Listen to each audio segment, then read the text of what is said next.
Bonsoir Monsieur Pastor. Bonsoir Abdel. Merci beaucoup d'être sur le plateau de Bonsoir le Gard. C'est une première, je crois. Merci à vous, merci beaucoup. On est ravis de vous accueillir en tout cas. Autour de la table, déjà en face de vous, une personne que vous connaissez bien, c'est Coralie Mollaré, notre journaliste politique. Bonsoir Coralie. Bonsoir à tous. Bonsoir Coralie. À côté de Coralie, c'est Jean-Marie Launay pour le Rassemblement National. Bonsoir Jean-Marie. Bonsoir. Tout va bien ? Ça va, très bien. On est ravis de vous avoir avec nous. Bon, Coralie se posait la question, mais vous n'êtes pas allé chez le coiffeur depuis. Pas encore. Et j'ai pas l'intention. Et vous n'avez pas l'intention. Ben écoutez, c'est parfait.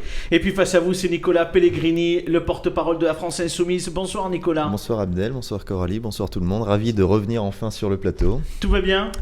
Très très bien. Eh ben Libéré. écoutez, c'est parfait. Je vais donner tout de suite la parole donc à Coralie qui va poser la première question à notre invité. Alors Monsieur Pastor, c'est vrai qu'on est content de vous avoir sur le plateau parce que tout le monde ne vous connaît pas forcément et puis vous avez plein de casquettes parce que vous êtes déjà gardien de prison, vous êtes élu à la ville de Nîmes, on l'a dit, à la tauromachie aux festivités et au rapatrié, et aussi vous êtes un torero amateur, un practico apparemment qui est plutôt bon, c'est ce qu'on m'a dit.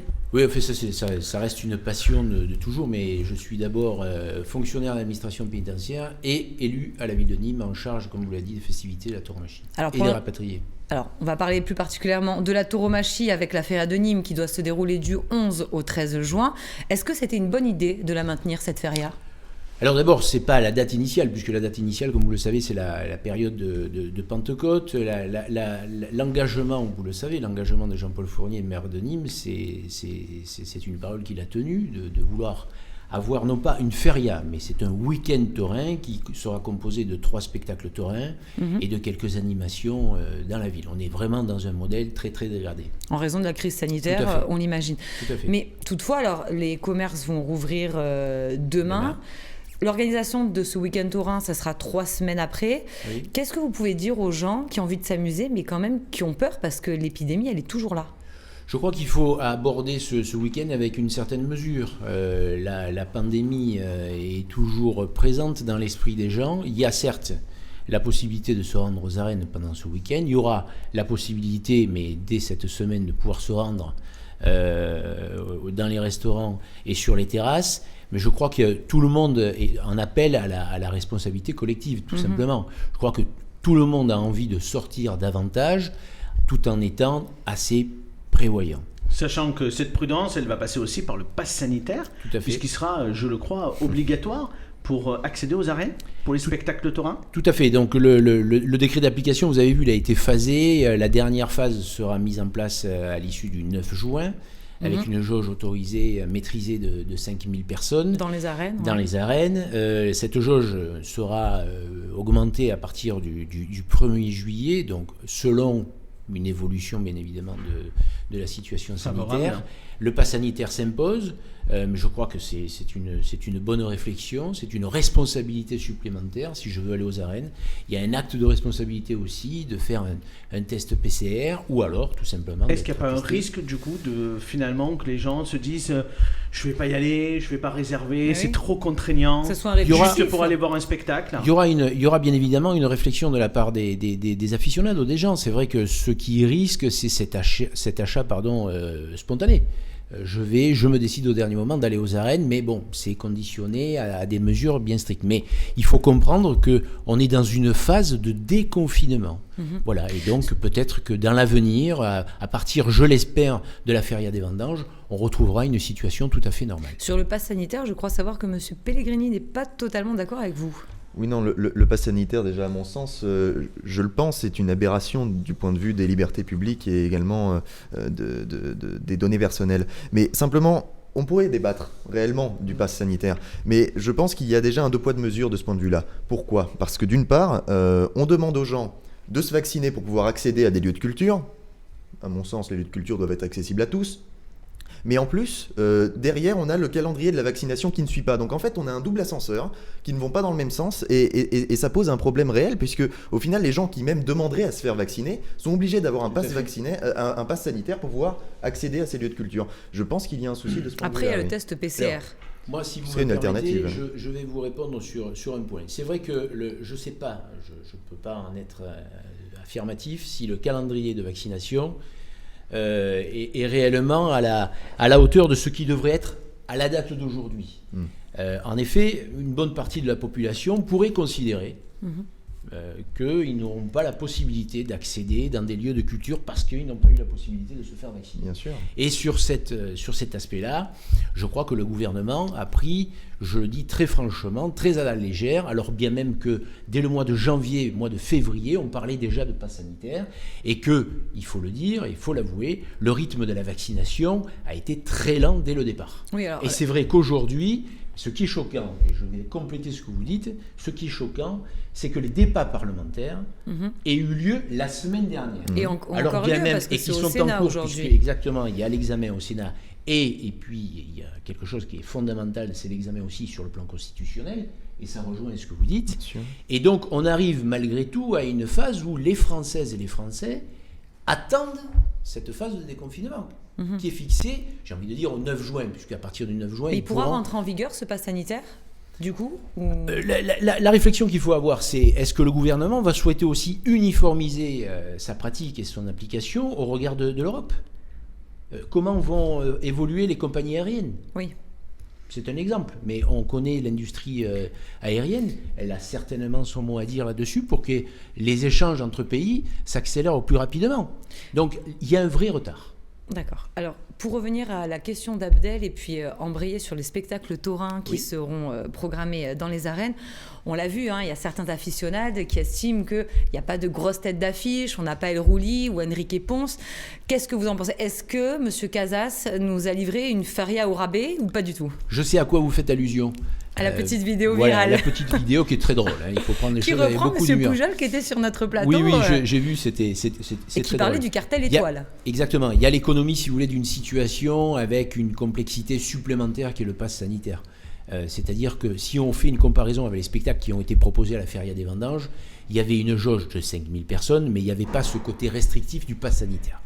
Donc, la réflexion de Simon Casas, telle qu'il nous l'a présentée, c'est justement d'uniformiser, si vous voulez, l'équilibre financier de ce week-end qui, je vous le rappelle, lancement de l'application 9 juin pour une mise en place le 11, puisqu'on attaque avec une course camarguaise le 11. Voilà, donc c'est ce principe de mesure. Mais en toute honnêteté, est-ce que c'est pas décevant ? Parce qu'il y a eu quand même... Alors je crois que c'est monté... Un peu de pression aussi pour que les premières corridas se fassent d'abord à Nîmes et pas à Arles. Donc on pouvait imaginer quand même une programmation plus attractive. Je crois que la déception s'associe au fait que ce soit l'alternative d'un Nîmois d'El Rafi. Oui. C'est pas, si vous voulez, la combinaison d'un torero plus un autre torero. C'est l'association de cet événement qui est attendu depuis le début de l'année et qui a connu des épisodes arlésiens, Nîmois. Enfin, et c'est pour ces raisons, je pense, qu'il y a de la déception chez les gens. La nouveauté aussi de ces programmations, c'est une course camarguaise. Oui. La variété, il faut entendre que ce sera une des premières courses camarguaises importantes aux As. Il y a un très beau plateau.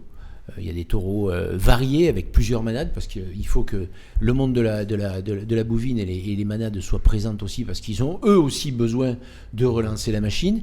Et je trouve que ça s'associe très très bien dans un week-end de cumuler les traditions camarguaises et la tauromachie espagnole. Juste pour rester sur l'organisation des corridas, c'est Jean-Paul Fournier qui a donné la gestion de l'organisation à une entreprise privée sous forme de DSP. Aujourd'hui, c'est Simon Casas. Est-ce qu'avec du recul, c'est toujours une bonne idée système ? Oui, je remets pas en cause, si vous voulez, le principe que certaines villes fonctionnent avec une régie. Mais je suis favorable à un libéralisme dans la gestion des spectacles, quels qu'ils soient. Que ce soit en matière tauromachique ou d'autres... Vous regrettez le choix de Simon Casas sur la DSP, celle qui a été renouvelée. Non, vous auriez préféré qu'il y ait peut-être un vrai renouvellement ? Non, on est sur une période qui est très très délicate. J'ai entendu sur le précédent mandat beaucoup de commentaires là-dessus. Force est de constater, c'est que Simon Casas a quand même à son actif dans ses arènes beaucoup de grands moments et j'espère nous prépare de grands moments aussi. Donc j'ai pas de regrets. Puis il y a eu un concours qui a été fait en bon uniforme selon les règles juridiques. Voilà, c'est lui qui a gagné et voilà. À défaut de Monsieur Jalabert. La question de Jean-Marie à Frédéric Pastor. Je voulais vous demander, il y a des restaurateurs en dehors de la feria qui ont été apparemment en colère de ne pas pouvoir étendre leur terrasse sur la voie publique en dehors de la feria. Pour la feria, je sais que ce sera le cas pour une grande majorité, mais apparemment, en dehors de la feria, il n'y aurait pas la possibilité pour les restaurateurs, pour certains restaurateurs qui n'ont pas forcément la place d'avoir une terrasse devant chez eux, de pouvoir aller sur la voie publique. Est-ce que vous avez prévu de revoir votre position ou de faire quelque chose pour eux Alors, à ce niveau-là ? C'est un sujet sur lequel j'ai eu des échos, bien évidemment, puisqu'il s'agit essentiellement d'établissements qui ne disposent pas, comme vous le dites, de terrasse, mais qui voudraient empiéter sur le domaine public sur des places de stationnement. Il y a toute la complexité, selon les lieux, de pouvoir réduire le nombre d'emplacements de voitures pour attribuer sur une période. Alors, est-ce que c'est une période, est-ce que c'est temporaire, est-ce que c'est plus long ? Mais c'est assez difficile parce que vous créez inévitablement des inégalités. Ça a été fait à Paris. Oui, alors je ne connais pas la façon dont Paris a géré les choses, mais ça crée assez facilement des inégalités. J'ai pour ma part eu quelques restaurateurs qui m'en ont parlé, et c'est vrai que si on empiète sur le domaine public en supprimant des places de parking, ça crée un précédent. C'est vrai que ça leur permettait de se rattraper et de mettre plus de tables. Avant de changer complètement de sujet, on va rester un tout petit mot encore sur la feria, puisqu'il se passe des choses à l'intérieur des arènes. Est-ce qu'il va se passer des choses à l'extérieur des arènes ? Et est-ce qu'on peut imaginer, bien évidemment, qu'il y aura des animations pendant ce week-end tourin ? Alors là, on attend le retour. Bon, on a déjà fait savoir que le Bosquet serait présent. Vous savez que c'est un moment important, parce que c'est le moment qui prépare l'avenir de la tauromachie en France. Donc le Bosquet, c'est un ERP. Donc il n'y a aucune contre-indication à ceci près qu'il y aura les Bessérades plus les spectacles équestres donc sur le Bosquet, ça c'est acquis. Ensuite est acquis le musée des cultures taurines, où entre deux passéos il y a des explications sous forme de tertulia entre les spectacles, et donc ça c'est maintenu, mais je pense qu'on n'ira pas au-delà de ce qui ne peut se faire autrement que dans un état. Ce qui est un peu dommage, parce que la ministre de la Culture l'a annoncé, la fête de la musique se fera sans contrainte cette année. Voilà, c'est une réflexion une qu'on a semaine portée près, ça aurait aussi, été peut-être intéressant qu'il y ait des animations musicales dans le cœur de ville. Je comprends tout à fait, mais vous avez vu, on avance pas à pas. Et ce qui est vrai cette semaine ne l'était pas la semaine dernière. Donc ça veut dire que la porte n'est pas complètement fermée ? Je pense que la porte n'est pas complètement fermée. Mais on vous sent un peu embêté. Est-ce que parce que c'est la nouvelle préfète du Gard qui doit autoriser ou pas ces manifestations, quel rapport vous avez avec elle ? Parce que on voyait Didier Loga quand même assez conciliant. Est-ce que elle, du fait qu'elle vient d'arriver dans le département, qu'elle connaît peut-être pas aussi toutes ces traditions, elle est un peu plus réfractaire ? Est-ce que vous la sentez comme ça ? Non, moi je m'imagine à la place d'un préfet à la tête de notre département. Les décisions sont très difficiles. Vous avez vu l'application du décret. C'est les préfets qui appliquent selon les territoires, selon les difficultés, selon les pressions sanitaires. Donc, et pour les abrivades aux vendanges, il y en a eu 2. Oui, on en a eu 2. Vous avez mis les barrières bouqueroises. On en a eu 2. Alors, petite précision, ce qui change par rapport à la feria des vendanges, c'est le rassemblement de 10 personnes. Je ne sais pas si vous avez lu le décret. Voilà, la difficulté du décret, c'est le principe de RP, mais c'est éviter un maximum les rassemblements de personnes sur l'espace public. Donc les joutes et la pégoulade. Exactement, c'est tout ce qui est déambulation, vous l'aviez vu dans notre programme, tout ce qui est soumis à des déambulations, mais qui peut favoriser des rassemblements, mais en porte-à-faux. Donc là-dessus, je porte aucune critique. Après, évidemment, on a eu pendant 5 ans le préfet Loga avec qui nous avons travaillé sur des périodes très très compliquées.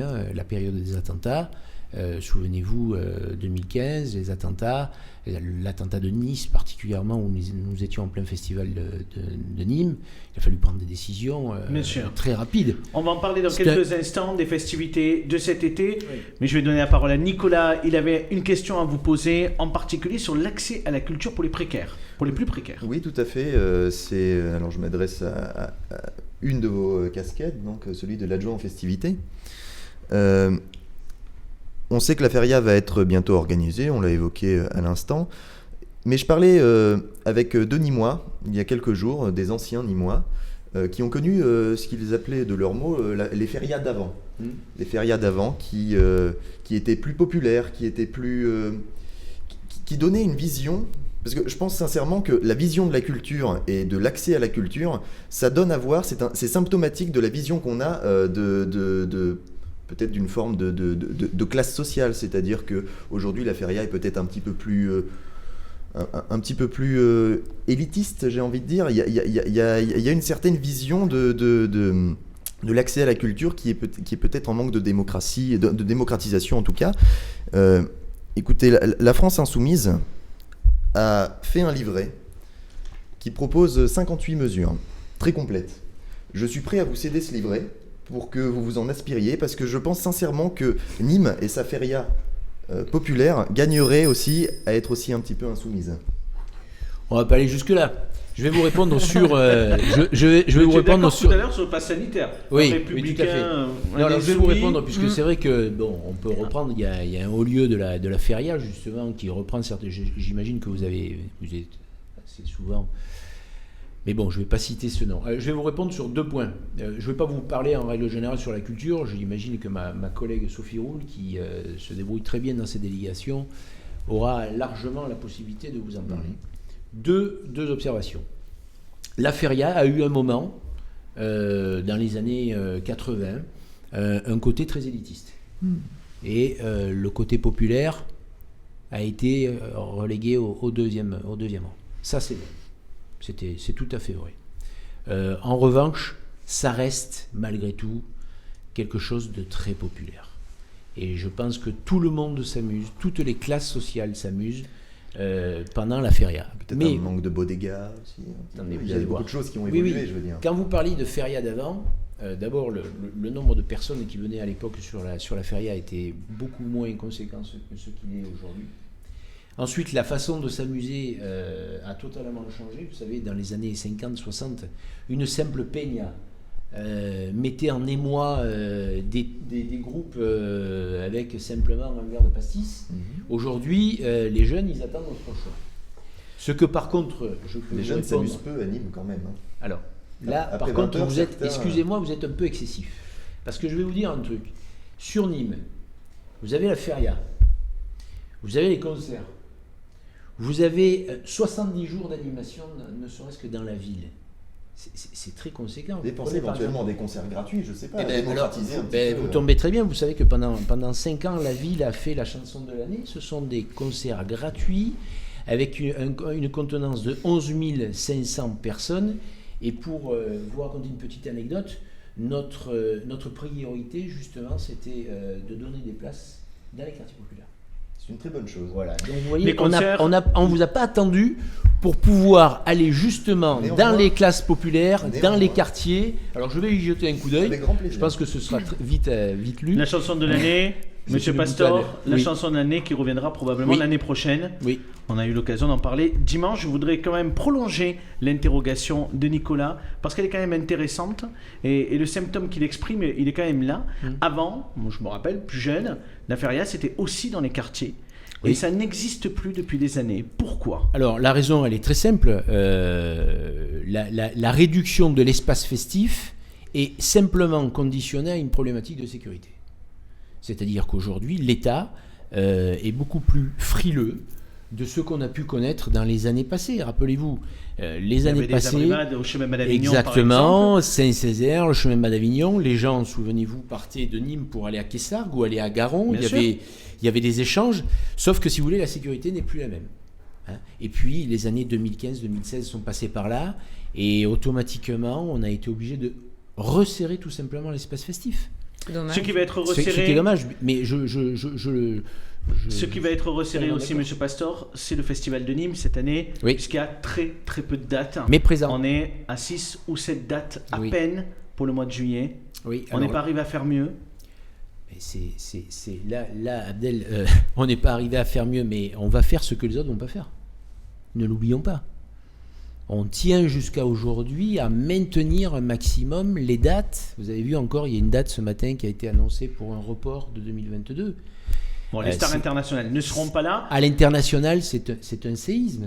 Mais les artistes français, on n'aurait pas pu en convaincre un peu plus de venir? Mais les artistes français, vous savez, quand vous avez des artistes français, eux, ils ne raisonnent pas sur une date. Ils raisonnent sur une tournée. Hein, vous avez vu que... Mais je sais pas, on voit à la télé des artistes qui se plaignent et qui ont envie de refaire des concerts. Donc, ils ont envie de refaire des concerts. Ils ont envie de venir dans les arènes. Oui, tout à fait, mais vous avez vu que pas mal de festivals ont annoncé leur annulation dès le début de l'année. Je vous rappelle quand même que nous sommes pratiquement les seuls à maintenir des dates. Les Nuits de Nemos, par contre, seront bien là. Tout à fait. Les Jeudis de Nîmes également. 6, 9, 10 au mois d'août, les Jeudis de Nîmes, bien évidemment. Les Grands Jours romains au mois d'octobre.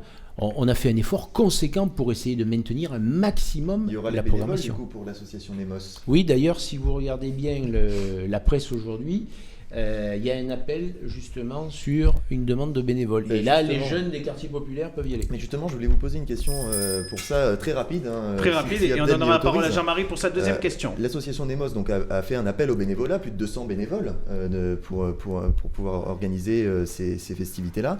J'ai vu que la ville de Nîmes avait relayé cet appel-là.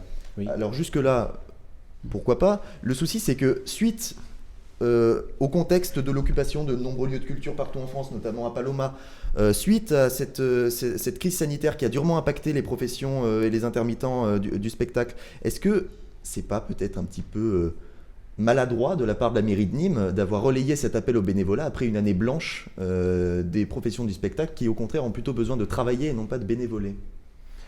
Alors là, attention, on est sur du bénévolat dans une manifestation qui fait appel à une reconstitution. D'accord ? Donc on fait appel à des personnes qui ne sont pas professionnelles de la culture.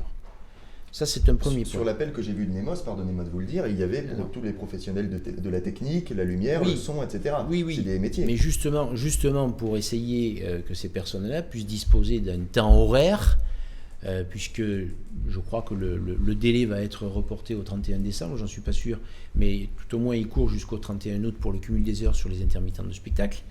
Mais la ville encourage justement par l'intermédiaire de Culture Espace à ce concours de bénévolat. Je vous rappelle aussi qu'avec ma collègue Sophie Roule, nous avons reçu des intermittents du spectacle et des artistes et des personnes du spectacle, parce qu'on comprend tout à fait la difficulté que sont les leurs, mais il faut comprendre aussi une chose, c'est très facile aujourd'hui de dire la ville de Nîmes.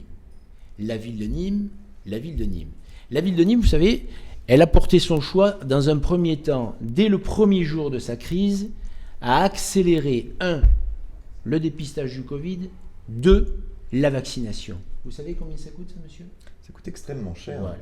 Et aujourd'hui, on peut dire que Nîmes est citée parmi les villes les plus compétentes, si on peut parler de compétition, une des premières villes à vacciner un maximum de personnes. Je crois qu'on est presque à 3000 personnes par jour. Alors, j'entends qu'il y a un problème dans le monde de la culture, mais où on met les priorités ? Moi, je vous pose la question aujourd'hui. On met où la priorité ? Ça, il faudrait une réponse beaucoup plus longue, mais voilà. Je pense Alors, que... je vais vous dire une chose. Le monde de la culture, il y a ce qu'on appelle un ministère de la culture et une ministre de la culture. Tout à fait. Qui jusqu'à aujourd'hui, j'aurais préféré que vous posiez votre politique, question de cette façon-là, qui aujourd'hui est muette. Totalement. Non, elle a donné une interview aujourd'hui. Oui, elle a donné aujourd'hui une interview, mais elle est totalement muette. De la République en marche. Elle avait le Covid, monsieur Pastor, en même temps. Mais bon. Il y a plus de candidats aujourd'hui que de ministres au sein du gouvernement. Allez, la question de Jean-Marie pour terminer. Vous êtes encartés les Républicains. Oui.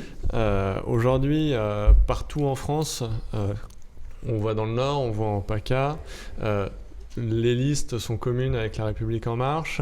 Il y a des candidats au départemental qui ont le soutien, soit qui sont En Marche, qui ont le soutien des Républicains, soit qui sont les Républicains et qui ont le soutien d'En Marche. On a vu aussi dans le département du Gard que la droite a retiré ses candidats et a permis ainsi de faire élire la gauche à la tête du département. Je voulais savoir quand est-ce que vous prendrez votre carte à La République En Marche ou bien même au PS si... Alors moi je compte garder ma carte au LR. Je suis historiquement attaché aux valeurs de ce parti. Je ne vous cache pas que je suis nostalgique d'une période.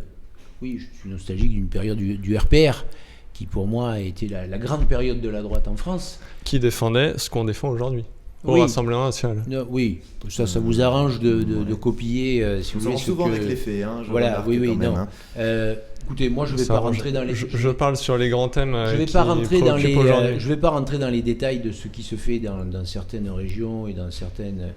C'est assez facile d'avoir aujourd'hui des postures médiatiques pour les uns et pour les autres pour essayer de rassembler. Je trouve que les démarches sont un peu maladroites. Par contre, ce qu'on n'a pas dit dans vos nombreuses casquettes très rapidement, c'est que vous êtes aussi le remplaçant de Marc Tollel sur le canton de Nîmes 2. Oui. On sait qu'aux dernières élections, Marc Tollel s'était maintenu, notamment pour que la gauche gagne contre le Rassemblement national. Vous n'étiez pas remplaçant à l'époque. Aujourd'hui, vous êtes remplaçant. Est-ce que vous pensez que Marc Tollel peut y arriver ? Et si oui, comment vous allez faire et qu'est-ce que vous allez apporter ? Alors, ce que je peux apporter, d'abord, c'est mon soutien indéfectible à Marc pour plusieurs raisons. D'abord, la situation du canton aujourd'hui au nombre de candidats est différente, puisqu'il y a un candidat, Rassemblement national, il y a l'élu sortant communiste, j'appelle ça toujours communiste, moi je ne sais pas si c'est comme ça, il est monsieur c'est en binôme, il y a aussi Madame voilà, Couvreur. Madame Couvreur. Et donc, Marc Tollel associé à Madame Carole Solana. Donc on est dans une configuration différente. 3, alors que la dernière fois ils étaient 4. Oui. Donc déjà ça change pas mal la donne. Ensuite, il y a un engagement de la part de mon collègue dans cette partie de la ville total, pour deux raisons. La première, c'est quelqu'un de rassurant. C'est un médecin. C'est quelqu'un qui connaît la population et qui connaît toutes les populations. Hein ? Ne l'oublions pas. Il connaît très très bien les populations, que ce soit du Chemin Bas, que ce soit du Mas de Possac, que ce soit de Courbessac, qui fait un travail remarquable au niveau du comité de quartier. Et c'est vrai que quand on m'a proposé donc d'être le suppléant de Marc Tollel, j'ai dit de suite, ok. Oui, parce qu'il voulait François Courdil au départ, du coup. Je sais pas. Moi, je rentre pas. Oui, peut-être, mais moi, voilà. Moi, je suis ravi d'être associé à Marc, qui fait un très bon travail sur le terrain. Oui. Et voilà, je pense que Marc gagnera avec Carole le 20 et le 27 juin prochain. Merci beaucoup, Monsieur Pastor, d'avoir répondu à l'ensemble de nos questions.